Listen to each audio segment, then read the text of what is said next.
CPTSD is something that it's a lifelong thing that we have to live with, so we never truly forget about the things that we've experienced.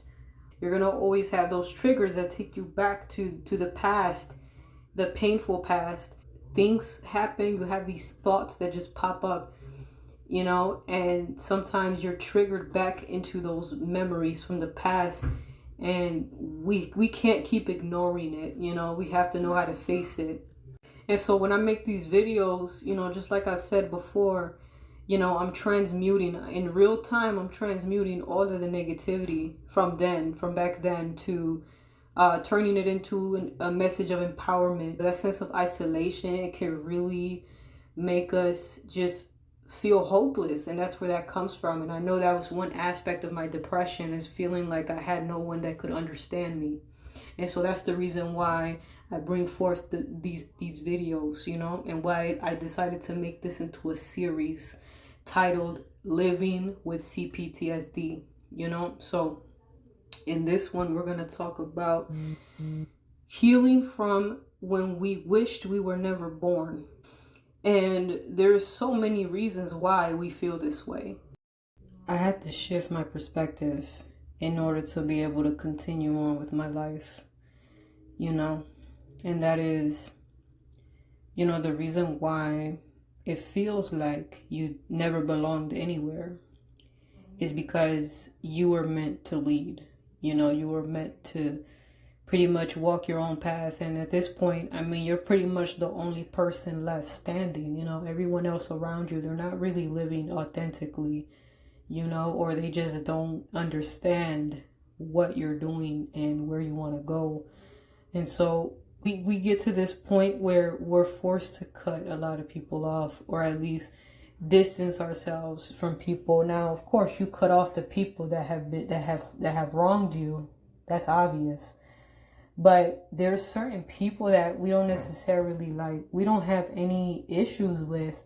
We just distance ourselves because we're so focused on our growth that we want to do that. And also because of, people change over time. You don't know what their mentality may be now than it was before, and especially because of, if you're the kind of person, you come from a certain environment where people see you as, they remember you as somebody that they used to think that you were beneath them. They used to look down on you for no reason. This is all an illusion, because you notice that people started hating you when they realized how gifted you are. You notice that when they notice that you have so many gifts, like you're very talented in different areas, and you have a very vibrant personality.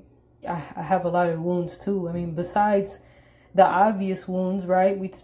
Honestly, emotional pain is just as bad, especially when you have a compilation of so many different experiences that have scarred your mind in so many different ways, that it's actually amazing that, you're not like a sociopath at this point. I know for me, there have been moments, especially when I think about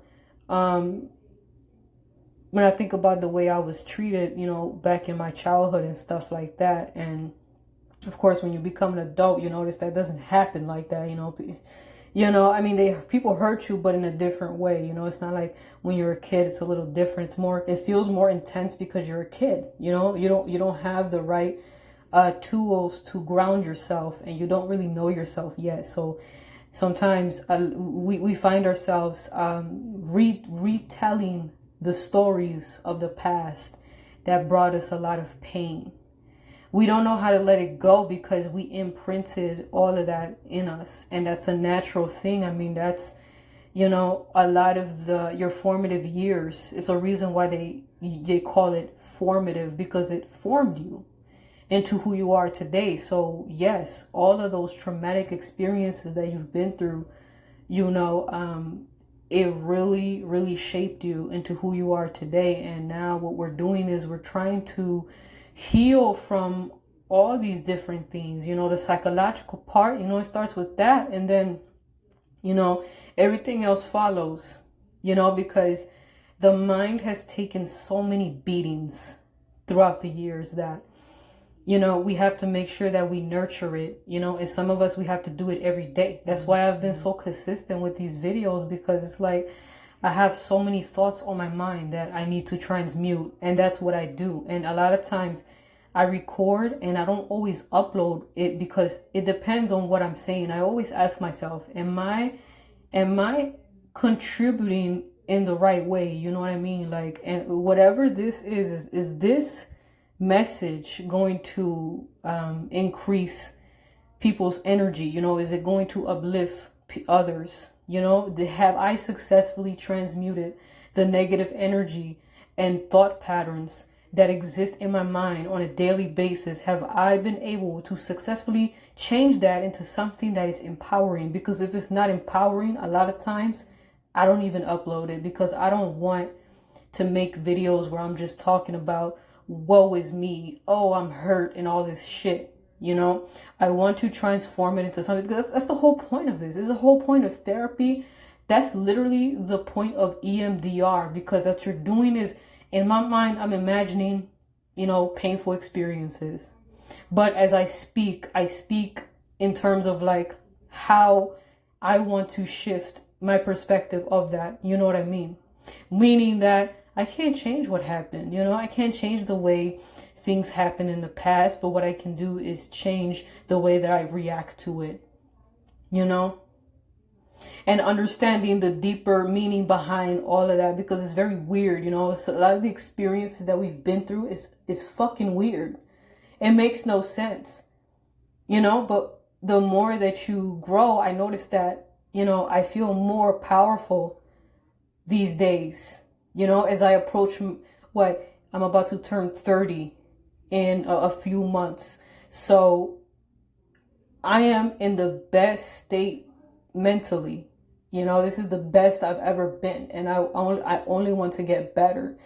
And I noticed that, these videos have really helped me, and it seems like it's helping you guys too, and I hope so, because like I said, I'm not the type of person that just wants to, put my baggage on people and stuff like that. I'm not gonna lie, back a long time ago, I used to do that a little bit, and I didn't realize that I was impacting others. And, I didn't realize that because I just needed someone to talk to back in those days. Every day, it's like you think about a lot of things, because there's always something that happens throughout your life. For as long as you exist, there's always something that brings you back to the past in some way, but again, we change the way that we react to these triggers. And we don't allow it to define us. We don't allow the pain that other people gave us to define who we are. That's the important thing you have to remember. But I noticed that a lot of us, we tend to internalize all of the traumas, that we have been through. Our wounds become reality again. And we go back to that dark place, Sometimes we lose our sense of self. We lose our identity for a split second. We almost forgot about who we are, because we have been programmed to see ourselves in a certain way that it's just not good. It's not good, and it's not who we are.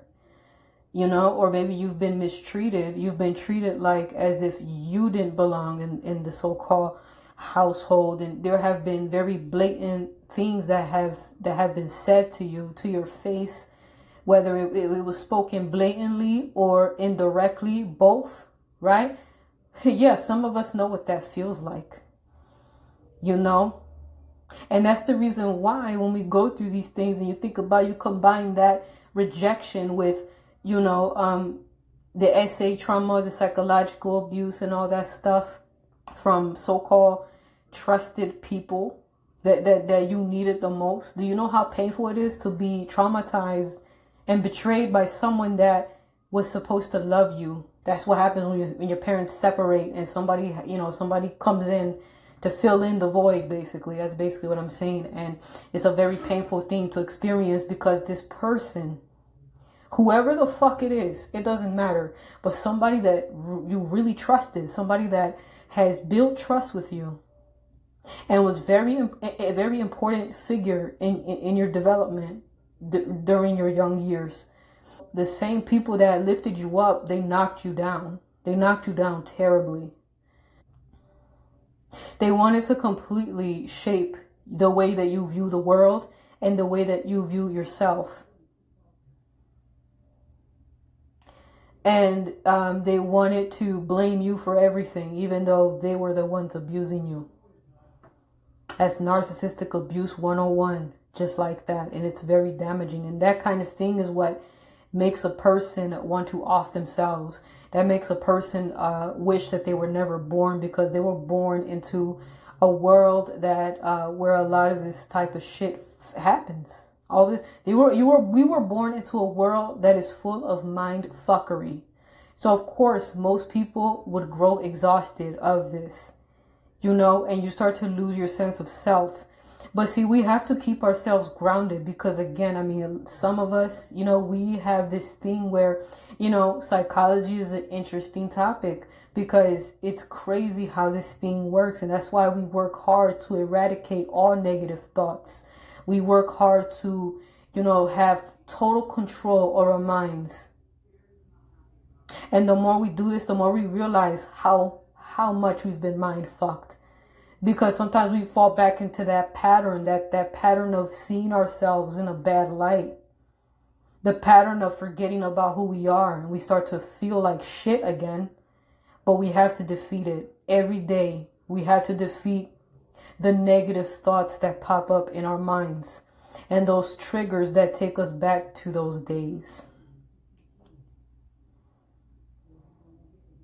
It's very damaging to feel like you don't belong anywhere. But the best way for me to deal with that is to tell myself is the fact that there has to be a reason why I never belonged anywhere. Because more than likely, you were not meant to follow anyone anyway. You were not meant to do that. You were meant to forge your own path. You were meant to be a trailblazer, and that is why you never belonged anywhere. Sometimes we might feel sad about certain things that we've been through. And it is sad, It is sad. And sometimes you have to release that energy. But once you do that, you start to change your perspective, shift it into the fact that, hey, rejection is redirection. That's basically what it is. And if everybody has been rejecting you for no reason, more than likely you have a higher calling. If you've done nothing wrong to these people and they still look at you a certain way, that just means that those people are just not meant to be in your life. Those people, it doesn't really matter at the end of the day. You have a different direction that you're going. That is, it's probably more than likely it's the opposite direction. And it's most likely the right direction, because you're going in the right direction, especially if you're, looking for personal development and spiritual growth, then you are definitely in the right path. I can guarantee that. And you look at the people that reject you, I mean, what are they really doing with their life, What you have to understand is that you cannot allow other people to define you. All the stuff that you've been through, man. From the household to so-called school days. From SA, physical abuse, emotional, psychological torment, bullying, all that stuff. And bullying, it can get crazy. It can get crazy. All that, you put all that together. A lot of people, man, have a lot of pain inside of them. One thing I can't stand is fake love. And I say that a lot because you've ever been in situations where, and fake love doesn't have to be romantic. It can be so-called fake friends, right? So-called fake friends. It's like you have this thing where you wanted to make friends once upon a time, in your younger years, and you never understood why these people would talk bad about you for no reason. You didn't do anything to these people. They don't even know you like that to be talking about you like that. They never care to get to know you. You notice that people talk the most shit about people they don't know shit about? Isn't that crazy? It is crazy. You know? And again, that's how you know that this is a low vibrational environment, and you don't need to be dealing with people like that. I mean, what kind of person does that? That's just, I don't know. It makes no sense. And you know, especially when it gets to a certain point where they don't want you alive. It's crazy how you have people that don't want you to be alive, and they don't even know you. They don't know your story. They don't know your traumas. These people have no idea that maybe you guys could have been best friends. You guys could have fucking learned about each other, learned from each other, and be like, wow, we actually have more in common than I actually thought, right? They don't want to think like that. They just want to hate you for no reason. You know, that right there is the craziness about it, is that there's a lot of people that never even took the time to get to know us. They just want to run with their assumptions.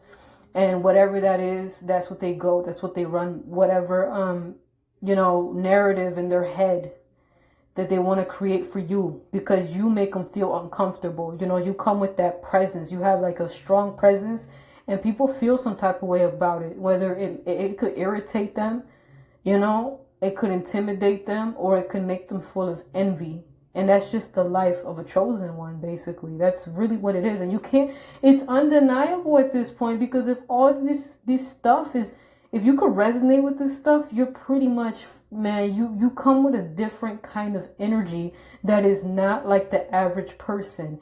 And that is why these people have been attacking you from the beginning, because you have to, I know I try to check myself. I'm like, hey, what have I done to this person? You know, have I wronged them? Did I say something, or not say something? Did I do something to this person? And for the most part, we're not that kind of people. Like, we're not the kind of people that just want to hurt people for no reason. You know, we're not like that. And if we've ever offended somebody, we always want to make sure that, you know, we're in one accord, and that we can make amends in some way and just kind of move on with our life, you know.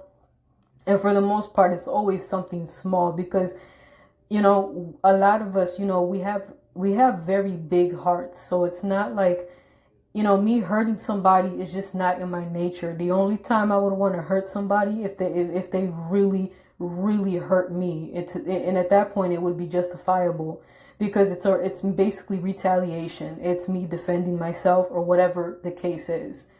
But for the most part, a lot of us, we're very peaceful people. You know, we're not like aggressive, just outright, you know. We fight back when we need to, but for the most part, we like to pick our battles wisely. And a lot of times people interpret that as, oh, you're being weak.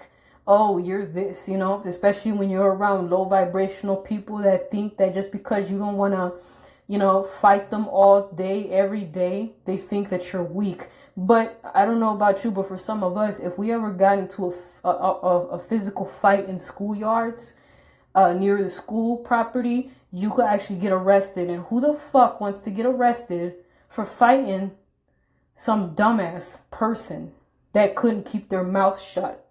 You know what I mean? So nobody's worth jail time when it comes to some petty shit like that. You know, or really for anything. But hey, we're not going to get into that part. But what I'm saying is that, you know, there was moments where you didn't want to be alive. But you got to ask yourself, you know, the only reason why you didn't want to be alive is because they made you feel like that. They made you feel like a waste of space. They made you feel like you didn't want to live anymore. You have to ask yourself, whenever you feel so depressed that you start to feel like you wish you were never born, you wish that you weren't here, you know, whenever you feel like that, really think to yourself, what was it that happened to you that made you think like that? What was the cause of those thoughts of you wanting to leave the earth by your own hand? Because more than likely, it has nothing to do with how you truly feel about yourself.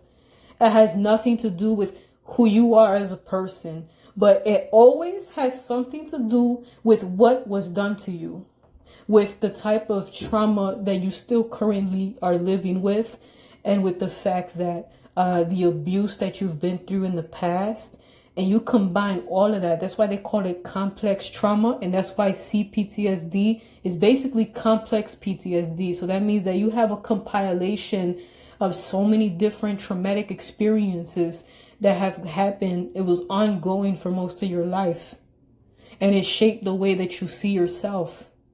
And it's fucked up because you were given a fucked up template to go by to measure your sense of self-worth. So more than likely, the reason why you don't feel like you want to be here, or the fact that the reason why you wish that you were never born, is because of the way that people have abused you and how they have mistreated you for no reason. There was no reason for that. You know, no child deserves to go through that, you know? And that's why you got to cut off the people that have abused you. Cut them off. Cut off anybody associated with your past abusers, because it's good. They're going to delay your healing. You cannot heal when you're in communication with people that have abused you, or they still have connections to your abuser, and all they're going to do is talk about your abuser as if they completely forgot that this person abused you. You know, some people are stuck on stupid, but that's okay, because you don't have to. You can move on with your life. Because one thing I'm going to ask you this, because sometimes people have that people pleasing thing. Like, should I do that? Should I cut them off? Is that too harsh? No, because the way they treated you was harsh, right? Okay, so you maintaining distance is a form of self-protection. It's a form of you showing that, you respect your energy too much, and you've been through too much to be dealing with the toxicity of others, especially those from the past, those that you're not even obligated to do anything for, because they never did shit for you anyway. So what's the point? They always hated you. They always despised you. So what is the point of even maintaining any connection to either them directly or those associated with them? Because apparently those who are associated with them, more than likely, they could give a fuck about how you feel, because they still are connected to that person, or they could be stuck to them, because sometimes some of these people don't even want to deal with this person because they know who they are, but they're stuck with them in some way, whether it's family, financial, whatever the case is, who knows? But some people are really trapped with these people, and then they're looking for the right time to finally leave or whatever. But that's not your problem. You protect your energy, okay? And if you're ever in doubt about whether or not, is it too much? Am I doing too much for cutting this person off? Ask yourself this. Think about the way they treated you. Think about the way they've abused you. Could you have done that to another child? Could you hurt a child the same way that this person has hurt you? Could you deprive a child of food because, for whatever reason, just because you don't see them as a part of the family? Could you do that? I didn't think so. That being told that you're not part of the family, you're basically taking away that sense of belonging, which is very much necessary for the development of a child, and then you combine that with the other stuff that you've been through, because we've been through more than just that. It's just that we had more than one abuser, right? We've had several abusers growing up. So there you go. With all the wounds that we carry, it never dawned on us to hurt a child. You notice that? We weren't thinking about, verbally or physically abusing a child just because of what was done to us. So when we hear people talking about, the reason why this person is physically or verbally abusive to their kids is because that's all they know. Yeah, well, some of us have gone through all types of shit, and guess what? We're too strong to do that, right? We have chosen to evolve. We have chosen, guess what? You know who we do harm though? I'll tell you this. You know who we do harm? We harm ourselves. You know, we do what is called self-harm, right? In whatever way that shows up for you, whether you cutting yourself, or maybe you're drinking yourself, you're getting drunk, getting high, doing all types of stuff, man, doing sinful acts. Yeah. And sin harms yourself. You're harming your temple every time you sin. It breaks you, you know, in some way. But you're trying to escape from that pain, and that's why people do that, right? So yeah, the main person that we have harmed was ourselves. We will rather harm ourselves before we even think about harming another person. What does that say about us? We're very selfless people. We are above all of those who try to bring us down. And that right there is the truth.